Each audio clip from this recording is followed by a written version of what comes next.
"Mr. O'Reilly, you don't get to bully your way through the truth." The words cut through the studio like a blade. Bill O'Reilly, towering behind his desk with that familiar air of untouchable confidence, froze mid-sentence. His voice, just moments ago booming and unchallenged, hung in the air like smoke after a gunshot.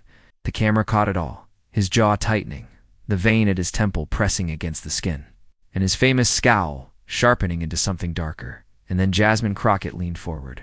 Her eyes burned with a defiant calm, the kind of composure forged in courtrooms and sharpened in congressional hearings. She didn't shout. She didn't flinch. She delivered a line so precise, so surgically devastating, that the studio seemed to gasp with her. A single beat of silence followed.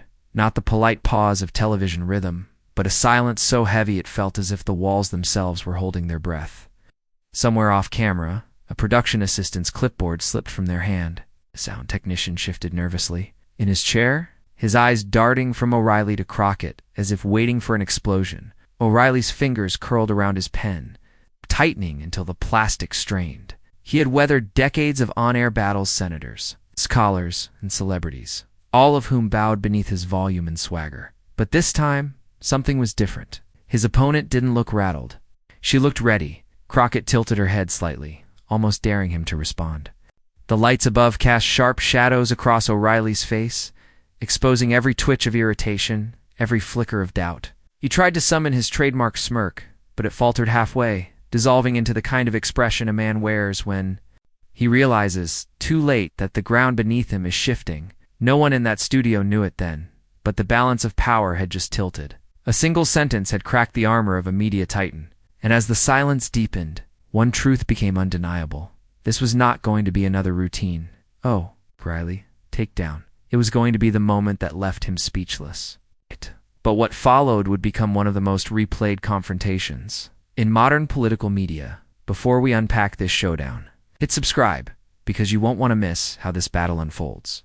What you just witnessed wasn't a random exchange. It was the ignition spark of a generational clash, one that pitted legacy, power against fresh fire, and left the audience questioning who really controls the narrative in American politics today. To understand the gravity of what happened in that studio, we need to rewind. Rewind the tape, strip back the noise, meet the players who walked into that arena carrying far more than just their voices. On one side, Bill O'Reilly, a household name, a conservative media titan who once dominated prime time like a heavyweight champion. For nearly 2 decades on Fox News, the O'Reilly factor wasn't just a program, it was an empire. His style was unmistakable, brash, confrontational, and the master of interruptions and moral indignation. Love him or hate him, millions tuned in to hear his booming cadence and watch him dismantle guests with the force of a steamroller. He wasn't just a broadcaster, he was a cultural force. And even after the scandal stripped him from the Fox throne, O'Reilly clung to the aura of invincibility he had cultivated. In his mind, he was still untouchable. And on the other side, Jasmine Crockett. A freshman congresswoman, yes, but also a civil rights attorney who had spent years battling injustice with nothing but her voice, her wit, and her receipts. Crockett is not the kind of politician who softens her words for comfort. She is blunt, unapologetic, and sharp as glass. She doesn't chase sound bites. She manufactures them effortlessly, because every sentence she delivers carries the weight of lived experience. To her supporters, she embodies the grit of a new generation, fearless, authentic, and unafraid to speak her mind. Even when that power is wielded by someone like Bill O'Reilly, but this wasn't just a debate between two personalities. It was a collision of eras. O'Reilly represents the old guard, television dominance, towering egos, and the belief that shouting louder equates to winning. Crockett represents the new frontier, social media savvy, surgically precise clapbacks, and the ability to turn a single exchange into viral political theater, consumed by millions overnight. That's why their encounter mattered. It wasn't about a single argument. It was about who gets to set the terms of truth in the 21st century. The seasoned lion of broadcast news versus the rising star of digital age politics. A man accustomed to controlling the conversation versus a woman who thrives in unpredictability. When Crockett entered that studio, she wasn't just walking into an interview. She was stepping into a battlefield where the weapons weren't fists or fire, but words, evidence, and the courage to hold ground against a legend. And when the dust settled, one of them would leave diminished, while the other would rise as a new symbol of what it means to win in the arena of ideas. and the stage was now set for a confrontation no one could have predicted. Bill O'Reilly didn't simply appear on America's television screens. He stormed them. When the O'Reilly Factor debuted in 1996, it was unlike anything else in cable news. O'Reilly's booming voice, sharp gestures, and no-nonsense persona turned every interview into a spectacle. He positioned himself as the crusader against spin, even branding his nightly opening as the no-spin zone. The irony, of course, is that O'Reilly was the spin, a human whirlwind of bluster, weaving his authority from sheer confidence and volume. Within a few short years, the O'Reilly Factor wasn't just a program, it was the flagship of Fox News. Week after week, millions tuned in to watch him skewer politicians, celebrities, and academics alike. His style wasn't subtle. He didn't win debates through quiet reasoning. He won by cutting guests off, raising his voice, and staring them down until they faltered. He understood television as a form of combat, and in that combat, dominance mattered more than precision. The camera loved his bravado. O'Reilly would lean back in his chair with the smug satisfaction of a man who believed himself to be the smartest in the room. He wielded interruptions like a sword, slashing into sentences, derailing thoughts, forcing his guests into defensive postures. He perfected the art of rhetorical intimidation, punctuating his monologues with phrases like, "That's ridiculous," or "You can't possibly believe that." For his loyal audience, this wasn't arrogance. It was a testament to his strength. He was the voice of their frustrations, the titan who said aloud what others whispered, and for a time it worked. O'Reilly became one of the most influential broadcasters in America. Politicians feared his wrath. Authors prayed for a booking on his show, knowing it could make or break careers. He was not just a journalist. He was a kingmaker, a cultural force whose shadow stretched across the political landscape. But empires built on bluster rarely last. Behind the commanding facade was a man whose personal flaws mirrored the very arrogance he displayed on air. The scandals began as whispers, allegations of sexual harassment, settlements quietly paid, and stories buried beneath his towering ratings. Yet truth has a way of clawing its way to the surface. By 2017, the dam burst. Forward, lawsuits piled up, and the network that once celebrated him was forced to cut ties. It was a stunning downfall. The man who had spent decades humiliating others on live television suddenly found himself disgraced, his credibility fractured, his legacy tainted. And yet in O'Reilly's mind, the aura remained intact. He refused to acknowledge the depth of his fall, dismissing critics as part of a vendetta, painting himself as the victim of a witch hunt. The arrogance never wavered. That arrogance is his defining flaw. For O'Reilly, every challenger is beneath him. He believes his experience alone entitles him to superiority, that decades in front of the camera insulate him from accountability. He carries himself with the assumption that no freshman congresswoman, no rising star, could possibly puncture the armor he has so carefully constructed. But the irony is that arrogance blinds, dulls perception, deafens ears, and convinces. A man that the room will always bend to his will. When O'Reilly squared off against Jasmine Crockett, he did so underestimating her completely. In his mind, she was just another guest to bulldoze, another opponent to overwhelm with volume and theatrics. What he failed to see, what he could never see, was that Crockett wasn't entering the studio unprepared or intimidated. She was entering with a strategy, with evidence, with fire sharpened by years of real battles. O'Reilly stood as a titan, yes, but a titan unaware that the ground beneath him was already cracking. His dominance had been rehearsed in echo chambers, his power propped up by decades of unchecked ego. And now, facing someone who refused to be cowed, that flaw, his fatal arrogance, was about to be exposed in a way he could never have imagined. Because titans don't fall with whispers, they fall with thunder. And O'Reilly, the arrogant icon, was about to discover just how loud that thunder could be. Jasmine Crockett didn't stroll into Congress by accident, and she certainly didn't stumble into Bill O'Reilly's studio without armor. Her story begins far from the spotlight, in the trenches of grassroots activism and courtroom battles, where the stakes were not ratings, but lives. Before she was Congresswoman Crockett, she was Jasmine, a civil rights attorney grinding long hours, standing beside clients who couldn't afford the luxury of polished legal teams. She fought for those who had been silenced and those pushed to the margins. She fought with nothing but her voice, her determination, and her meticulous preparation. It was in those courtrooms, under flickering fluorescent lights, and before skeptical judges, that she sharpened the skills O'Reilly would one day underestimate. Every objection she faced, every smirk from an opposing counsel who thought she was just another young lawyer, became fuel. When she transitioned into politics, she carried that courtroom fire into the halls of power. She didn't reinvent herself for the cameras, she doubled down on authenticity. Crockett's trademark style is plain-spoken fire, laced with razor-sharp legal precision. She doesn't trade in empty slogans. She wields facts like arrows, wrapped in language that ordinary people can understand. Her words hit because they're unvarnished, unapologetic, rooted in lived reality. And she's no stranger to confrontation. Long before facing O'Reilly, Crockett made headlines for clashing with establishment figures who dismissed her as inexperienced. In hearings, she's been known to cut through pomp and posturing with surgical precision. When seasoned politicians tried to steamroll her with seniority, she countered with evidence so airtight that it left entire rooms in stunned silence. It's become her hallmark, standing tall in the face of condescension and turning arrogance into rubble. What sets her apart is not improvisation, but preparation.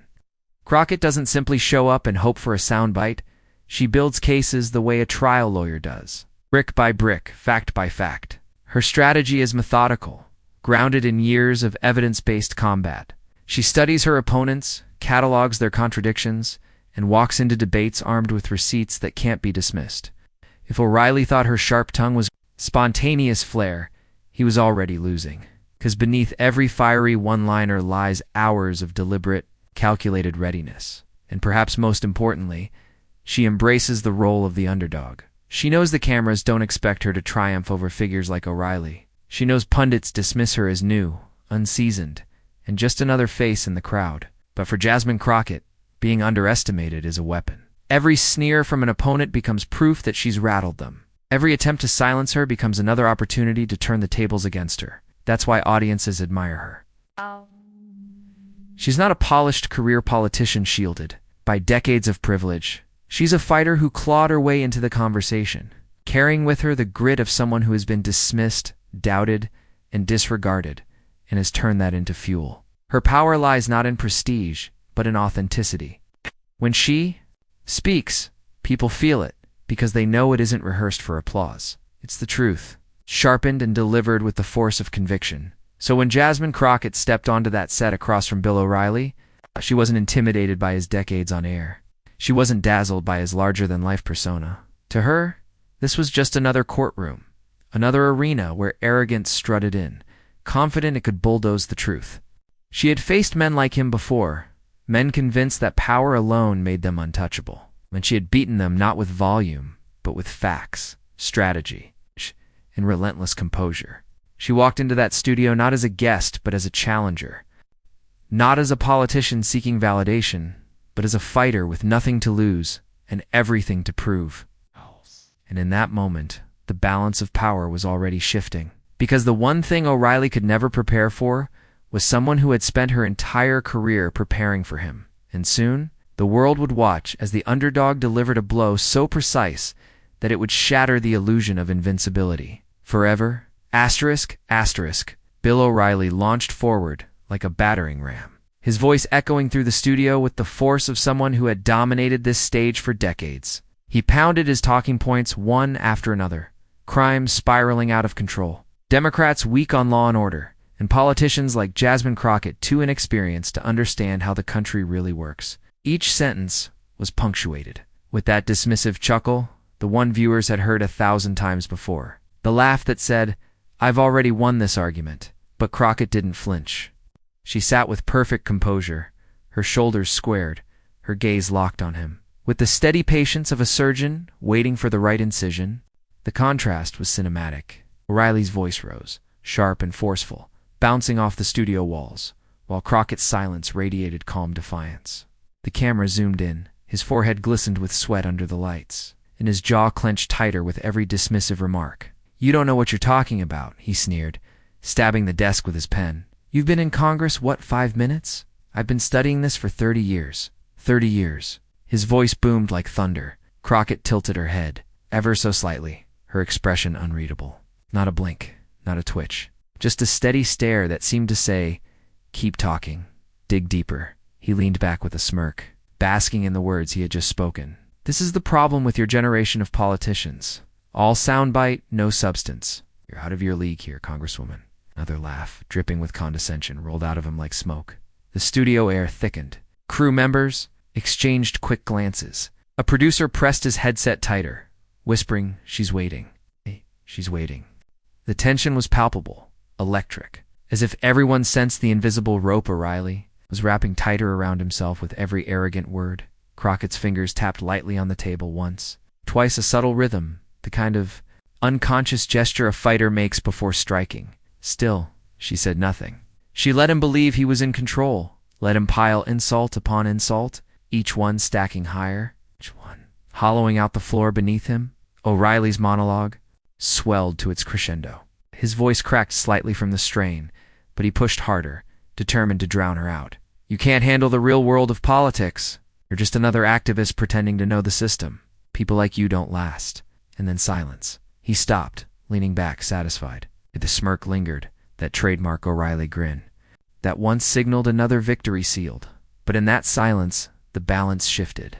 The camera caught Crockett's eyes narrowing, her lips curling into the faintest hint of a smile, not of amusement, but of certainty.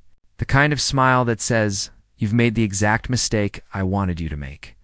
The tension in the room reached its peak. Even the hum of the studio lights seemed louder, the air itself charged with anticipation. Everyone, the crew, the audience, at home, even O'Reilly sensed it, though he didn't yet realize why. Because what O'Reilly mistook for weakness was strategy. What he thought was passivity was precision.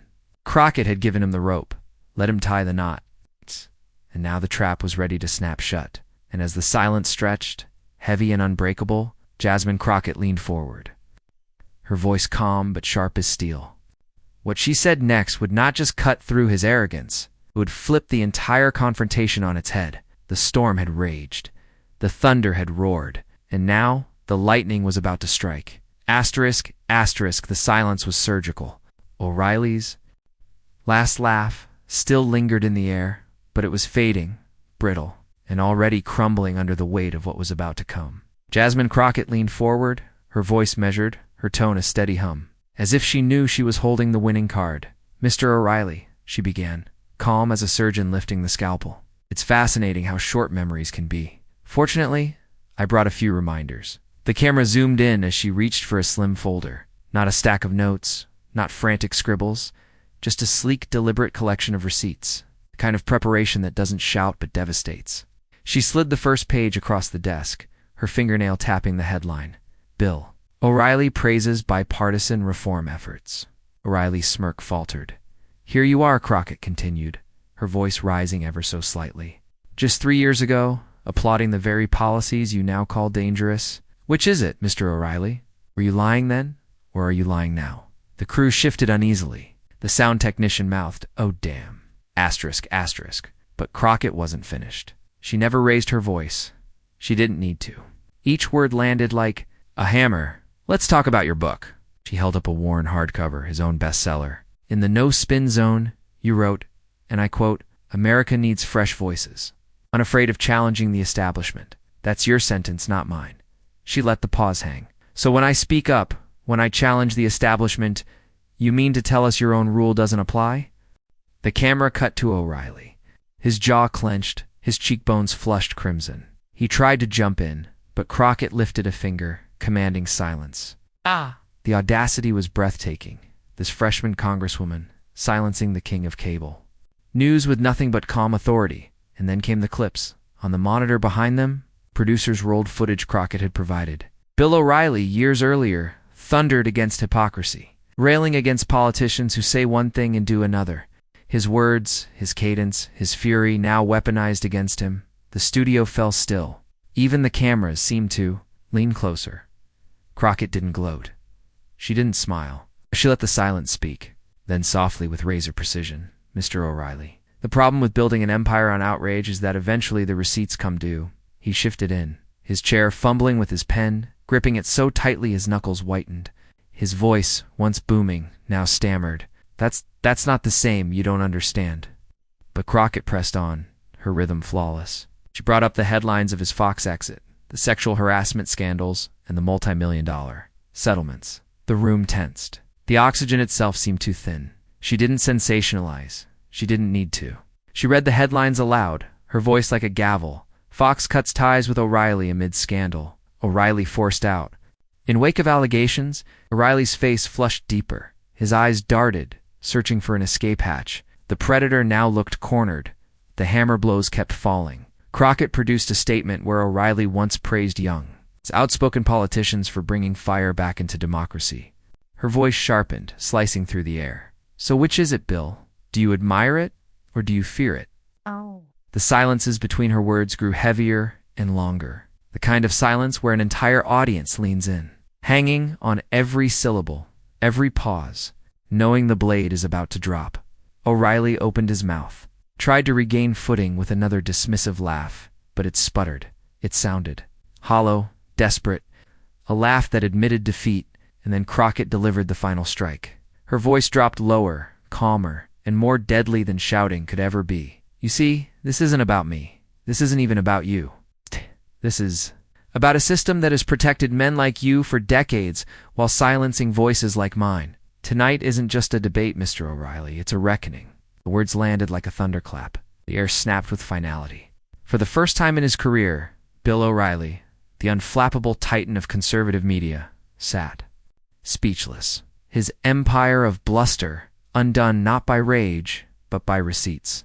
The camera lingered on his face, jaw tight, lips pressed, eyes flickering with something the world had rarely seen from him, doubt. And as Crockett leaned back, calm and resolute, she delivered the one-liner that tied it all together. The dagger that would echo across social media, late-night monologues, in living rooms across America. When accountability finally knocks, even the loudest voices run out of words. The studio erupted in stunned silence. No applause, no chatter, just the sound of history being made in real time. And for O'Reilly, the unraveling had only just begun. Asterisk, asterisk, the confrontation didn't end when the camera stopped rolling. In truth, it had only just begun. Within minutes of the broadcast, the digital wildfire had ignited. Twitter, TikTok, Instagram, every platform was ablaze with one name, Jasmine Crockett. The hashtag shot to the top of the charts with the velocity of a rocket launch. Hashtag Crockett clapback. Hashtag O'Reilly owned, and hashtag receipts DONT lie. Clips of the exchange were spliced, remixed, slowed down for dramatic effect, and set to bass-heavy soundtracks. One viral TikTok replayed the moment Crockett lifted O'Reilly's own book against him, but the creator overlaid a boxing bell sound, as if signaling a knockout punch. Another looped her final line when accountability finally knocks. Even the loudest voices run out of words with the caption, "Somebody check on Bill." The tweets rolled in like a tidal wave. O'Reilly thought he was in control, until Crockett pulled the receipts. That silence was priceless. This is the political clapback of the decade. I'm telling my kids this was Alley versus Foreman. Bill O'Reilly got cooked on his own grill tonight.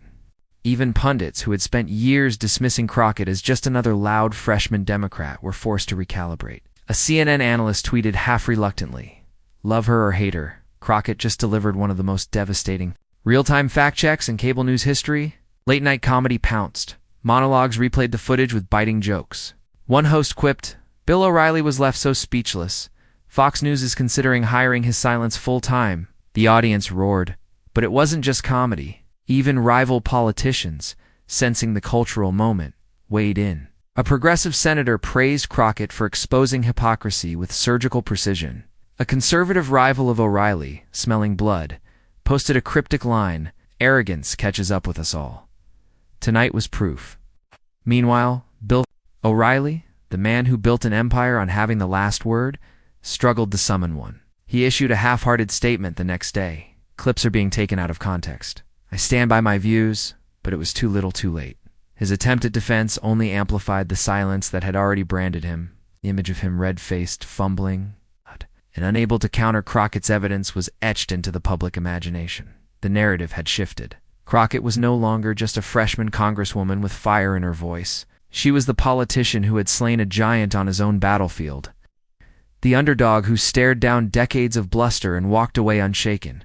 Commentators called it a generational clash, old media versus new, bluster versus receipts, arrogance versus authenticity. And in that clash, it was clear who had emerged victorious.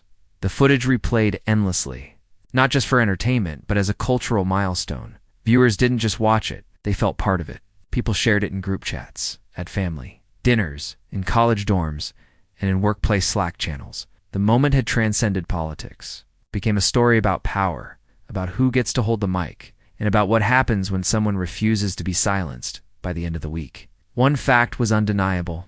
Bill O'Reilly, once untouchable, had been brought down not with shouting, but with calm, calculated truth.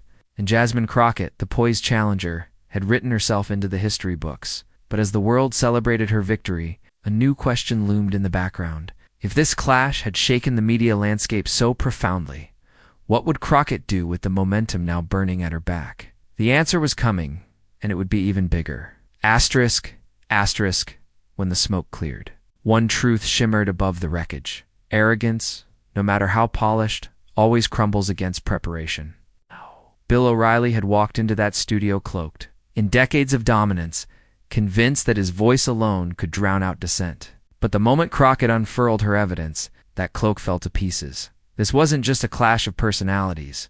It was a test of principles. O'Reilly relied on the same bluster that once made him king of cable news, interruptions, intimidation, and the illusion of authority. Yet Crockett reminded the world that evidence is the great equalizer. She didn't shout. She didn't match his temper. She sharpened her words into scalpels, dissecting his contradictions until the man who thrived on control was left speechless. And in that silence, the lesson became deafening. Old guard.